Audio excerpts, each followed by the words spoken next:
Hello, कहानी को दुनिया से मैं मीरा वर्मा आप सबों के लिए लेकर आई हूँ एक प्यारा सा सुखद अनुभव।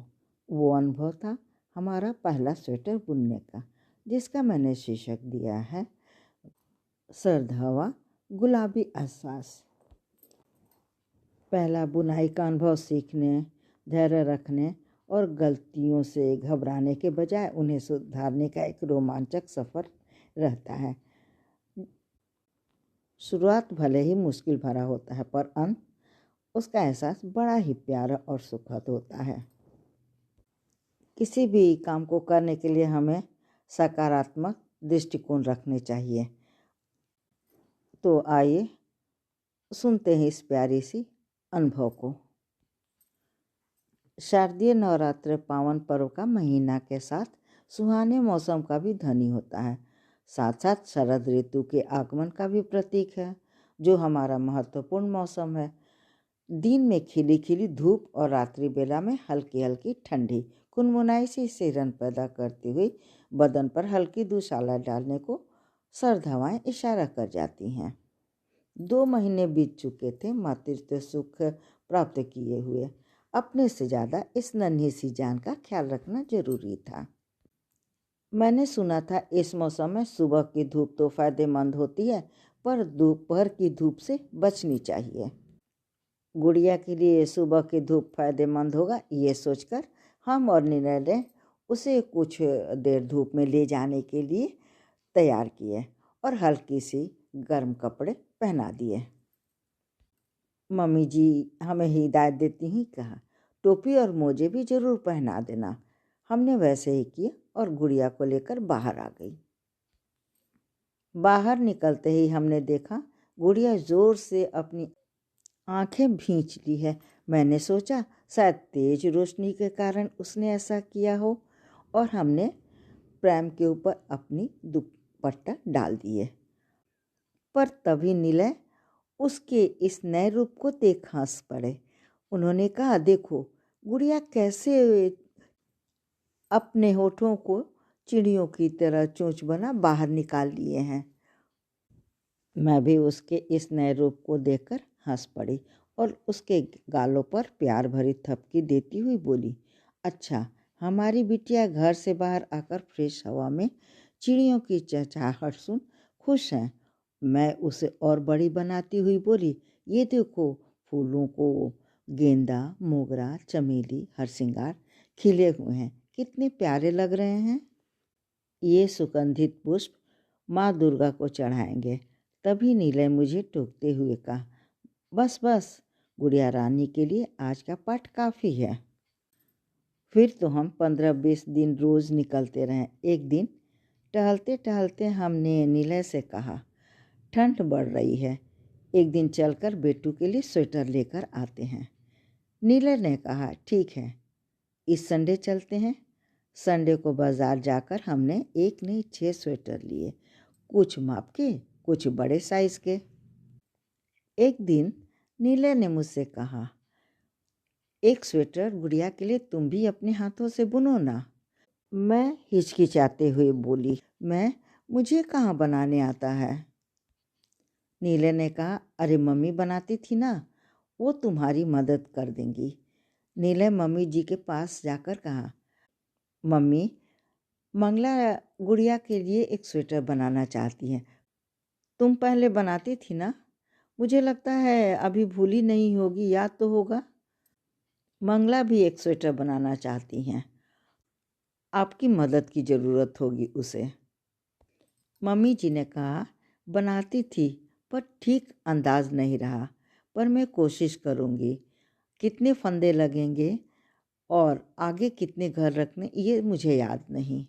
फिर मम्मी जी ने कहा कि मैं नीचे जाती हूँ ना, उनमें से 1-2 को मैं जानती हूँ, मैं उनसे बातें करती हूँ और तुम्हें बताती हूँ।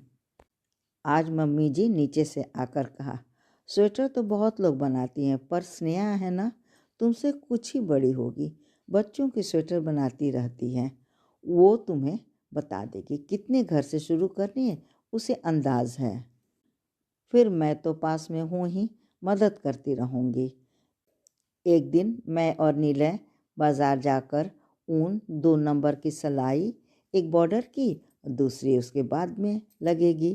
फिर साथ ही लगे हाथ बुनने वाली सुई भी लेकर आ गई। बुनाई की सारी चीज़ें ऐसे संभाल कर रखा जैसे मेरी बेशकीमती सामान हो।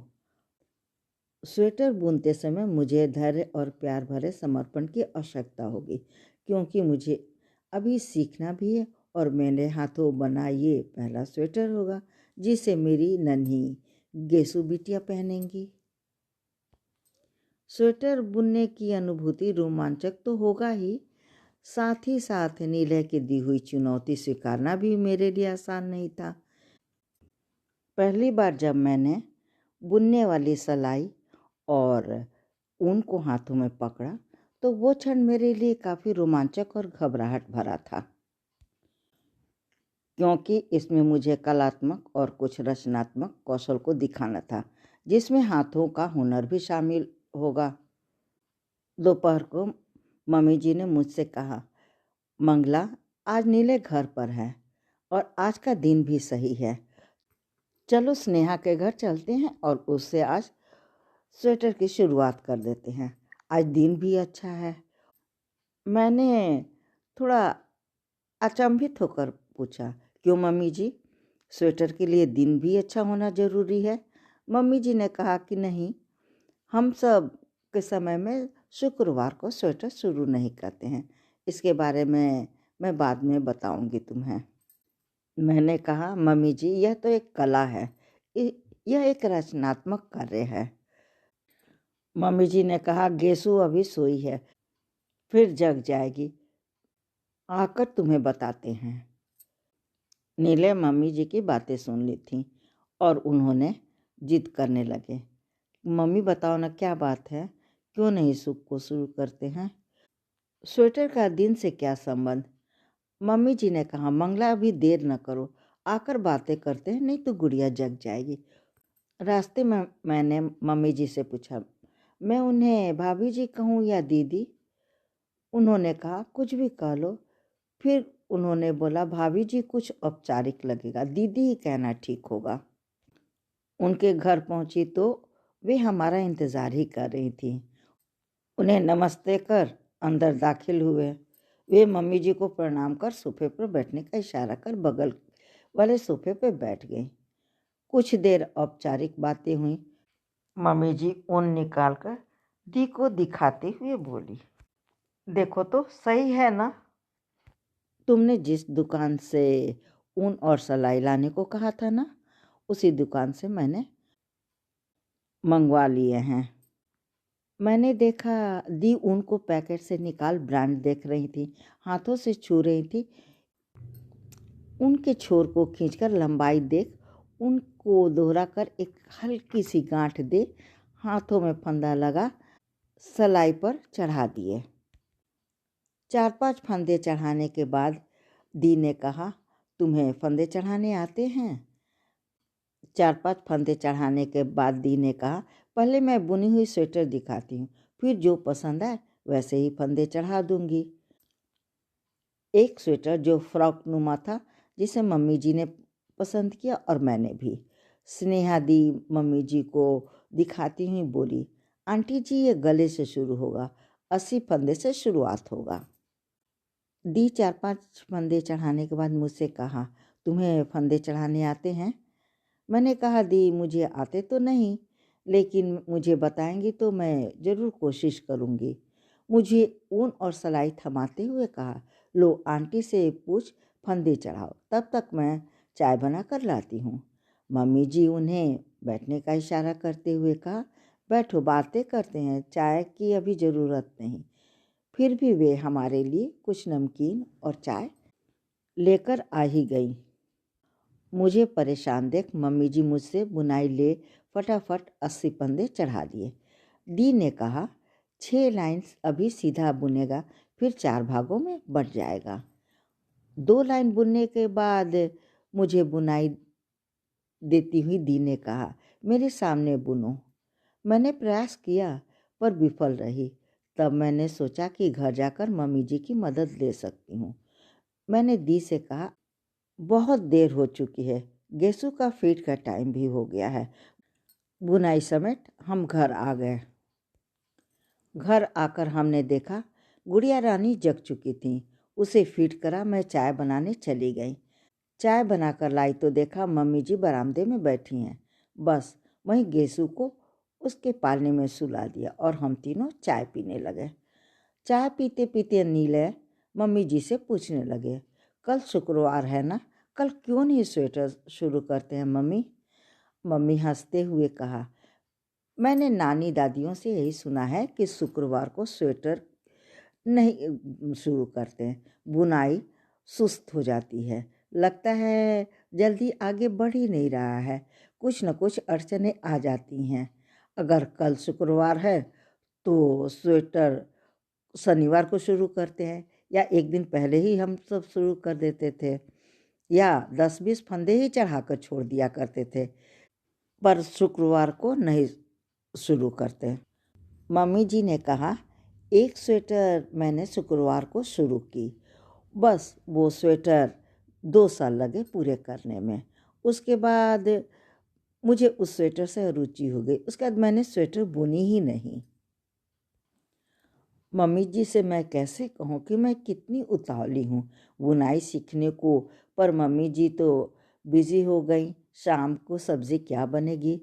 मंगला तुम्हारे लिए मखाना और हलवा बना देती हूँ, पोस्ता दाना का हलवा तुम्हारे लिए फ़ायदेमंद होगा।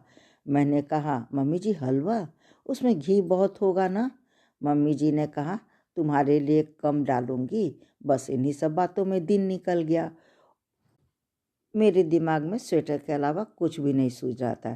खैर करती भी क्या, वो भी काम जरूरी था। दूसरे दिन मैंने सारे काम निपटाकर मम्मी जी को बरामदे में बैठा देख लिहाज भरे शब्दों में पूछा, मम्मी जी क्या आप फुर्सत में हैं? स्वेटर लाऊं? उन्होंने कहा, हाँ लाओ, गेसु भी सोई है, फिर जग जाएगी, तब कुछ नहीं हो पाएगा। मैं तो इसी आश्रय में थी कि मम्मी जी कब निश्चिंत हो और मैं अपनी बुनाई लाऊं। उन्होंने कहा, अभी दोनों साइड से सीधा बुनना है। मैं तो ये भी नहीं जानती कि सीधा बुनाई किसे कहते हैं। मुझे परेशान देख मम्मी जी समझ गईं और बुनाई हाथ में लेते हुए उन्होंने कहा, देखो फंदा सलाई के नीचे से डालकर फिर उसमें ऊन फंसा दूसरे सलाई पर चढ़ा दिया जाता है। मम्मी जी ने मुझसे कहा कि तुम बुनो, मैं बताते जाऊंगी। जैसे ही बुनाई मम्मी जी के हाथों से ली, एक तरफ जिधर फंदा ज़्यादा था सलाई पर, उधर कम फंदे वाला घर गिर गया। मुझे परेशान देख मम्मी जी हल्के से हंसती हुई बोली, लाओ मैं ठीक किए देती हूँ। फिर फंदे उठा, मुझे समझाते हुए बोली, दोनों सलाई का फंदा समेट कर लेना चाहिए, तब नहीं गिरेगा। जी मम्मी जी, अब ध्यान दूंगी। फिर भी बुनने की कोशिश में विफल रही, पर 1-2 सलाई बुनने के बाद मैं बुनने लगी। यद्यपि मेरी रफ्तार धीमी थी, पर मैं आगे बढ़ रही थी। पूरी सलाई बुनने के बाद अपनी उंगलियों को चटकाते हुए मम्मी जी की तरफ देखती हुई बोली, आखिर एक सलाई पूरी मैंने कर ही ली। दूसरी तरफ बुनने से पहले उन्होंने कहा, पहला फंदा दूसरी सलाई पर बिना बुने उतार लो, तब किनारा साफ लगता है। मैंने वैसा ही किया। जब मैं बुन ही रही थी तभी नीले भी आ गए और हमें बुनते देख हंसते हुए बोले, अच्छा बुनाई चालू है? मम्मी को ज़्यादा परेशान तो नहीं की? बुनाई को हाथ में लेते हुए देखने लगे, तभी ससराकर सारे फंदे नीचे गिर गए। मैं रुआसी सी होकर मम्मी जी की तरफ देखने लगी। मुझे सांत्वना भरी नज़रों से देखती हुई बोली, तुम चाय बना कर लाओ। नीला की ओर देखती हुई बोली, जा फ्रेश होकर आ और गेसु को भी यहीं लेकर आ जाओ, बहुत देर से सोई है। अब बारी थी आगे की प्रक्रिया की। मम्मी जी ने कहा, अब स्नेहा की सहायता लेनी होगी। आज नीला की छुट्टी थी। जैसे ही घर से निकल रहे थे स्नेहा दी के घर जाने के लिए, तभी गेसु उठ गई और ज़ोर ज़ोर से रोने लगी। मैंने सोचा फीड कराकर सुला देती हूँ, पर आज ऐसा लग रहा था वो सोने को तैयार ही नहीं थी। मैंने मम्मी जी से कहा, ऐसा करें कि आप जाकर पूछ लें। मम्मी जी ने कहा, चलो कल ही चलते हैं, आज छोड़ दो। आज जाते जाते हम लोगों को काफ़ी लेट भी हो जाएगा। मैंने दी से फ़ोन पे कहा, दी कल हम आपके यहाँ आते हैं।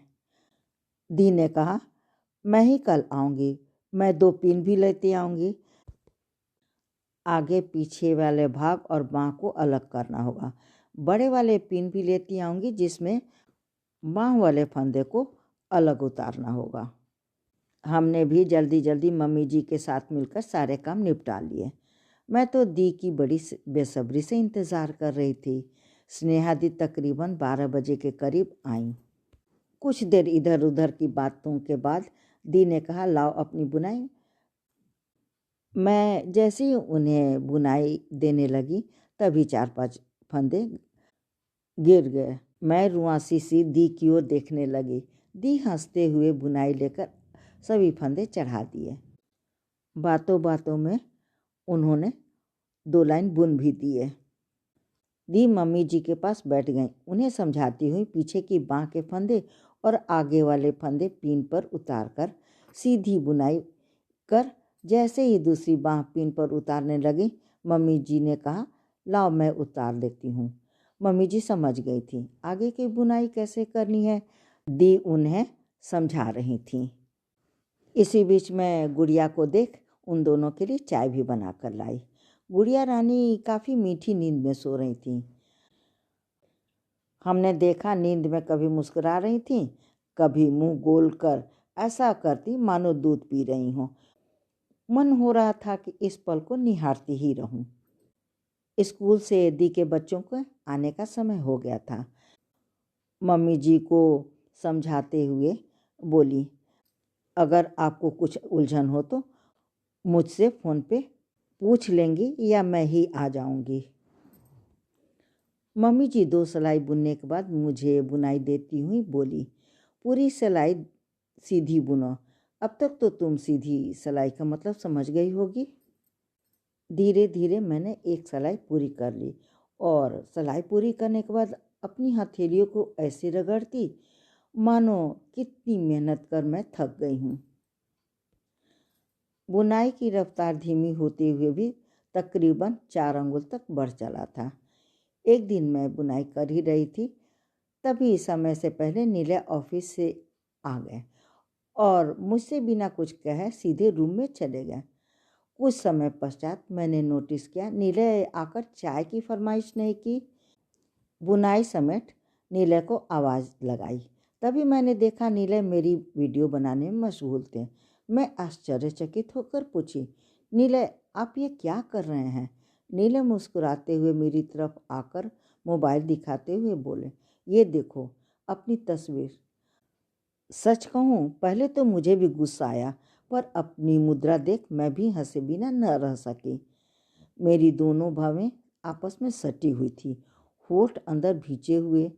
फंदों में सलाई ऐसे डाल रही थी जैसे बुनाई की शामत आई हो।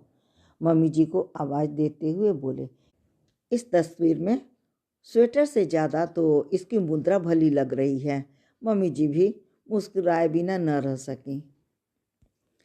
10 सिलाई के बाद हर फंदे छोड़ जाली बनानी थी ताकि ऊन की डोरी बना एक छोर से दूसरे छोर की तरफ निकालकर दोनों छोरों पर फुदने लगा दिए जाएंगे ताकि डोरी निकले नहीं और स्वेटर सटे भी रहें। मैंने सोचा इसमें तो मम्मी जी की हेल्प लेनी ही होगी। मम्मी जी की सहायता से मैं बुनती गई। मम्मी जी बीच में जाली भी देती गई। उन्होंने कहा बीच बीच में एक जाली की डिज़ाइन देने से स्वेटर की लुक अच्छी आएगी। मैं फंदे गिराते उठाते किसी तरह बुनाई को पूरी कर ही ली। जाली कैसे बनाई जाती है ये तो मैं समझ गई, पर बीच में 1-2 जगह मैंने जाली बनाने भूल गई। 1-2 जगह तो मम्मी जी ने उस भूल को सुधार दिया। फिर मम्मी जी ने कहा, छोड़ दो, याद कैसे रहेगा कि ये तुम्हारी पहली बुनाई थी। सच मैंने भी छोड़ दिया। स्वेटर अंत होने को आया, एक बार स्नेहा दी को दिखाना ही था। आज नीला घर पर थे। काम निपटाकर हम दोनों स्नेहा दी के घर गए। स्वेटर देख दी ने कहा, 8-10 फंदे और बना लो। इस साल के लिए कुछ बड़ा होगा, अगले साल एकदम माप का होगा, और तीसरे साल कुछ छोटा भी हो गया तो चलेगा। चौथे साल मुन्ना पहन लेगा।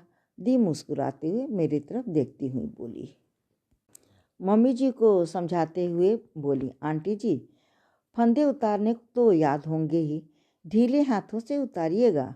उसके बाद उन्होंने डोरी और फुदने बनाने को बता दिए, क्योंकि इतने सालों बाद मम्मी जी ने बुनाई शुरू की है, इसलिए दी डोरी और फुदने बताने को बता रही थी। फिर उन्होंने पिन से सलाई पर घर चढ़ा दिए और दोनों बाँह बनाने को बता दिए, और लंबाई के अनुसार मम्मी जी ने बाँह को उतार दिए। इस तरह गुड़िया रानी का स्वेटर तैयार हुआ। स्वेटर देख मैं फूले नहीं समा रही थी। उस खुशी का मैं शब्दों में बयान नहीं कर सकती थी। मेरा प्यारा सा अनुभव आप सबों के लिए, ये अनुभव आप सबों को ज़रूर अच्छा लगेगा। अगर अच्छा लगा होगा तो आप इस चैनल को लाइक, शेयर और सब्सक्राइब करना भी ना भूलेंगे। धन्यवाद।